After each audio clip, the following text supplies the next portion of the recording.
माघ मास महात्म्य 14वां अध्याय। कार्तवीर्य जी बोले कि हे विप्रश्रेष्ठ, किस विधि से वैश्य माघ स्नान के पुण्य से पापों से मुक्त होकर दूसरे के साथ स्वर्ग को गया, सो मुझसे कहिए। तब दत्तात्रेय जी कहने लगे कि जल स्वभाव से ही उज्ज्वल, निर्मल, शुद्ध, मलनाशक और पापों को धोने वाला है।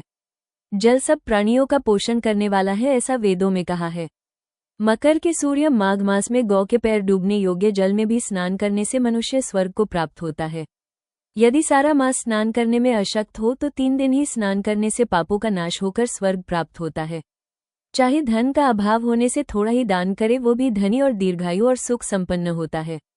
5 दिन स्नान करने से चंद्रमा के सदृश शोभायमान होता है। इसलिए अपना कल्याण चाहने वालों को माघ मास में नदी तालाब में स्नान करना चाहिए।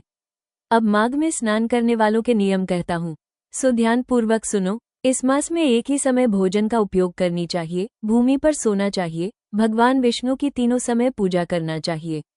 ईंधन, वस्त्रम, कंबल, जूता, कुमकुम, घृत, तेल, कपास, रुई, वस्त्र तथा अन्न का दान करना चाहिए। दूसरे की अग्नि न तपे, ब्राह्मण दान न ले और मास के अंत में ब्राह्मणों को भोजन करावे और उसको दक्षिणा दे तथा एकादशी के नियम से माघ स्नान का उद्यापन करे। भगवान से प्रार्थना करे कि हे देव, इस स्नान का मुझको माघ मास महात्म्य यथोक्त फल दीजिए। मौन रहकर इस मंत्र का उच्चारण करे, फिर भगवान का स्मरण करे। जो मनुष्य श्रीगंगाजी में माघ मास में स्नान करते हैं वे 4000 युग तक स्वर्ग में ही निवास करते हैं। जो कोई माघ मास में गंगा और यमुना का स्नान करता है वो प्रतिदिन 1000 स्वर्ण मुद्रा दान का फल प्राप्त करता है तथा 1000 कपिला गौ के दान का फल पाता है।